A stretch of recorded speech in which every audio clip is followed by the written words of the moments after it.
नमस्कार। तो उत्तर प्रदेश का चुनाव और मजबूत होता जा रहा है, फिजा में हलचल तेज हो गई है।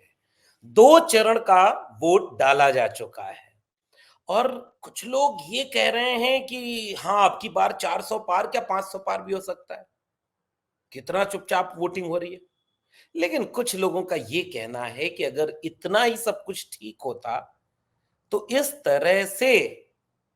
इस तरह से भाषण देना नहीं पड़ता। तुम्हारा लहजा बता रहा है कि अब माहौल ठीक नहीं है। चाहे प्रधानमंत्री मुसलमानों को नाम लेकर के यह कहने लगें कि आपका मंगलसूत्र लूट करके उनको दे देंगे जो ज्यादा बच्चे पैदा करते हैं, घुसपैठिए हैं।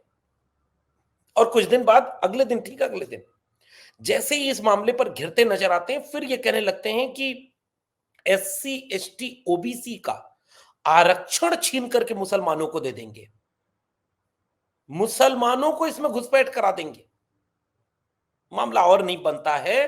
तो अब योगी आदित्यनाथ जो उत्तर प्रदेश के मुख्यमंत्री हैं, वो यहां तक चले जाते हैं कि ये लोग अगर सरकार में आ गए तो गौकशी बढ़ा देंगे।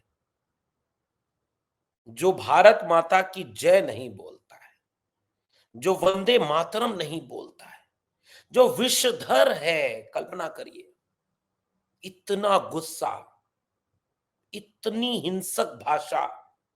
मेरी पहली प्रतिक्रिया, मेरा पहला सवाल, मेरी पहली चिंता तो यही है और शायद इस देश के आम नागरिक होने के नाते आपको भी ये परेशान करेगा कि एक नया भारत तो ऐसा भारत बनना था जिसमें शिक्षा, रोजगार, महंगाई, बेरोजगारी, सड़क, बिजली, पानी, नौकरी, जीवन का स्तर अच्छा होना, सुविधाएं, पढ़ाई, कमाई, दवाई पर वोट मांगा जाए, किसानों, नौजवानों के मुद्दों पर चुनावी रैलियां हों।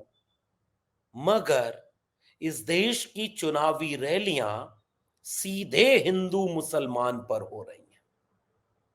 सीधे ये कहा जा रहा है कि जो लोग, और ये कोई सामान्य लोग नहीं कह रहे हैं, कोई प्रधानमंत्री है, कोई गृह मंत्री है, कोई मुख्यमंत्री है, और इतने बड़े पदों पर बैठने वाले लोग जाने क्यों इतने गुस्से में हैं। पहला तो ये नहीं समझ में आता, सरकार में आप बैठे हैं, आपको मौका मिला, मुख्यमंत्री रहते आपको 7-8 साल होने जा रहे हैं, प्रधानमंत्री रहते आपको 10 साल हो गए, आप अपने काम पर वोट मांगते। आप कहते कि जनता की बेहतरी के लिए हमने ए बी सी डी ये काम किए, और अगर अगली बार हमें मौका मिलेगा तो क ख ग घ ये काम करेंगे। अब तो डरा रहे हैं साहब। अगर आप कॉन्फिडेंस में होते, अगर आप आत्मविश्वास में होते कि हाँ 400 पार 400 पार, तो जानते हैं आप क्या कहते? तो आप ये कहते कि नहीं, हम तो जीत रहे हैं, उनको तो वोट ही नहीं पड़ रहा है, जिनका डर आप दिखा रहे हैं। कॉन्फिडेंस तो ये कहता ना, अरे छोड़ो, कांग्रेस को तो कोई वोट ही नहीं दे रहा है, सपा को तो कोई वोट ही नहीं दे रहा है, 400 पार तो हम अकेले आ रहे हैं। नहीं, 2 चरण जाते आते भाषा बदल गई, और बदली हुई भाषा अब ये कह रही है उनको वोट मत दे देना। कहीं तुमने उनको वोट दे दिया तो वो ये कर देंगे, ये कर देंगे, ये कर देंगे। इसका मतलब पहली हार तो आपकी भाषा में दिखने लगी है कि लोग शायद उनको वोट दे रहे हैं। Point number 1। पॉइंट नंबर 2, अगर मान लीजिए वो भी वोट मांग रहे हैं, आप भी वोट मांग रहे हैं, वो भी चुनाव लड़ रहे हैं, आप भी चुनाव लड़ रहे हैं, उन्होंने जो काम किया या जो करना चाहते हैं वो उसकी बात वो कर रहे हैं। विपक्षी दलों में से आप उठा लीजिए सारे बड़े नेताओं के भाषण, शुरू करिए आप राहुल गांधी से, शुरू करिए आप अखिलेश यादव जी से, शुरू करिए तेजस्वी जी से, शुरू करिए आप किसी भी बड़े विपक्षी दल के नेता से। किस बारे में वे बात कर रहे हैं? सीधे सीधे वे ये बात कर रहे हैं कि हम अगर सरकार में आएंगे तो अग्निवीर खत्म करेंगे और पक्की नौकरी देंगे, जितने खाली पड़े पद हैं तुरंत भरेंगे। ये उनके मैनिफेस्टो में है, चाहे वो समाजवादी पार्टी का घोषणा पत्र हमारा अधिकार हो, चाहे बीजेपी का चाहे कांग्रेस का घोषणा पत्र न्याय पत्र, चाहे आरजेडी का वचन पत्र। आप किसी को उठाकर देख लीजिए, नौकरी उनकी पहली प्राथमिकता। अग्निवीर, पेपर लीक, ये सब खत्म करेंगे। यानी ये वे मुद्दे जो जनता से सीधे जुड़ते हैं। फिर क्या मुद्दा?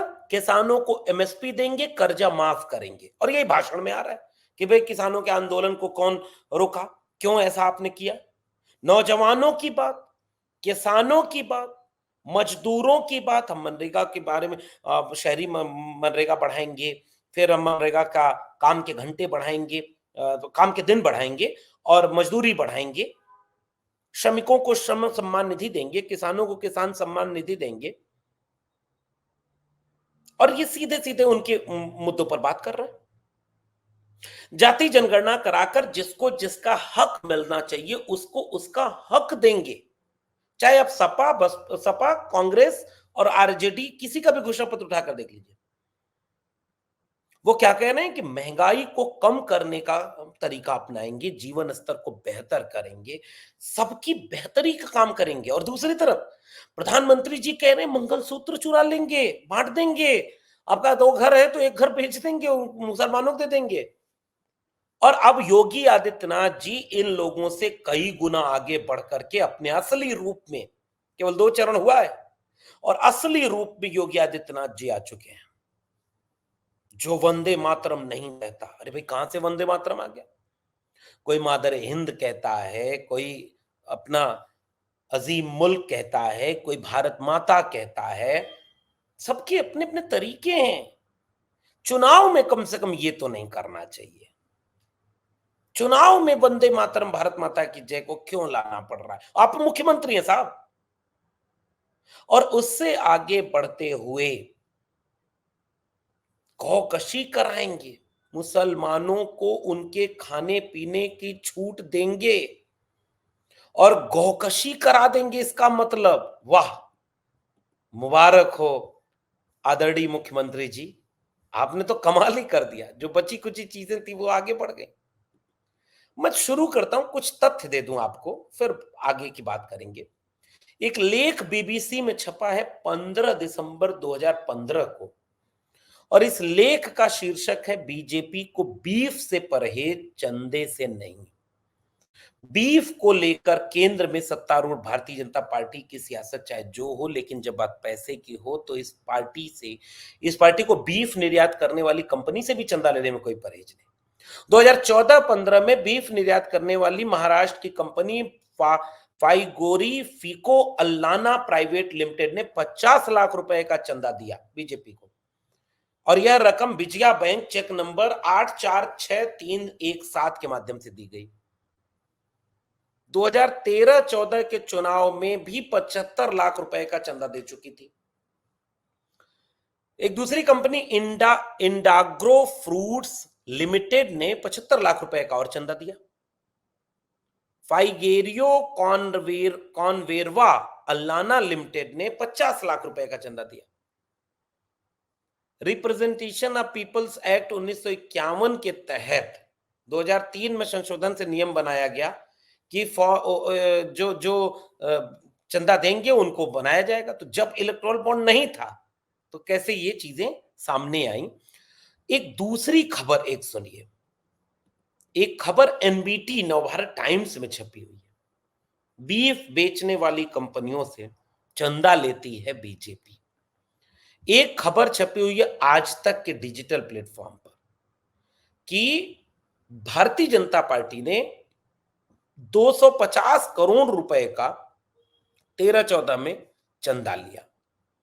अब अगर आप बात करेंगे इलेक्टोरल बॉन्ड के जरिए, इलेक्टोरल बॉन्ड की चोरी जब से पकड़ी गई, वह चोरी पकड़ने के बाद लोगों ने सीधे सीधे यह बात सामने रख दी कि बीबीसी की इस रिपोर्ट को देखिए, बीजेपी और कई पार्टियों को कितना चंदा मिला और उस चंदे में से किन किन कंपनियों के जरिए यह पूरा का पूरा मामला आता है। बीफ एक्सपोर्ट कर, आज तक का प्लेटफॉर्म है ललन टॉप, उसकी हेडिंग देखिए क्या है। बीफ एक्सपोर्ट करने वाली कंपनियों ने इलेक्टोरल बॉन्ड से दे डाले करोड़ों। 17 मार्च 2024 का ये खबर है और ये बता रही है कि Allana Sons and private limited company, जो 2013-14 में भी बीजेपी को चंदा दे चुकी थी, उसने 9 जुलाई 2019 को बॉन्ड के तौर पर 2 करोड़ रुपए डोनेट किए। फिर 9 अक्टूबर को 1 करोड़ रुपए, फिर फिग्री रिफिको अल्लाना प्राइवेट लिमिटेड ने 9 जुलाई और 22 जुलाई के बीच 2-2 करोड़ रुपए, और कंटिन्यू इस तरह की बीफ की कंपनियां चंदा देती चली गईं। और इन कंपनियों में यह है कि फूड, प्रोसेस्ड फूड के मामले में देश के टॉप एक्सपर्ट्स में ये कंपनियां हैं। और भारत बीफ एक्सपोर्ट करने में, मांस एक्सपोर्ट करने में आज भी दुनिया में ठीक ठाक जगह पर है। मांस कटना बंद नहीं हुआ, मांस का निर्यात बंद नहीं हुआ, मांस खाने वाले लोग जो है हिंदू मुस्लिम इसमें बटे नहीं है। जो खाते हैं वो खाते हैं, जो नहीं खाते वो नहीं खाते। इसका किसी सरकार से कोई लेना देना नहीं, इसका किसी और चीज से लेना देना नहीं। लेकिन चुनाव में भाषण देते हुए एक चुने हुए मुख्यमंत्री की सबसे बड़ी चिंता क्या है कि वे बीफ, आज क्या हमारी माता जिसको हम पूजते हैं उसको काटेंगे? क्या मुख्यमंत्री जी इस बात का दावा कर रहे हैं कि भारत में, चाहे वो दिल्ली हो चाहे वो लखनऊ, हर जगह आपकी सरकार है, क्या सारे स्लॉटर हाउस बंद हो गए हैं? क्या इस देश में अब मांस नहीं, न उपयोग किया जा रहा है, न इस्तेमाल किया जा रहा है, न बाहर एक्सपोर्ट किया जा रहा है? और खबरें ये बताती हैं कि मामला कुछ और है। बीजेपी के कई मंत्री कह चुके हैं कि वो खाते हैं।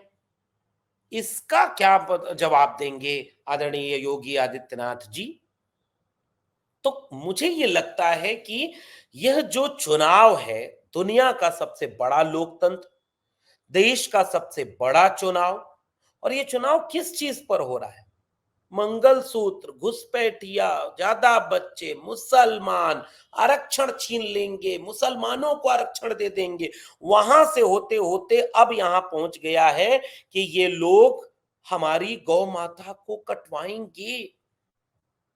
क्या यही बचा है मुद्दा बीजेपी के पास, उनके नेताओं के पास, बड़े नेताओं के पास?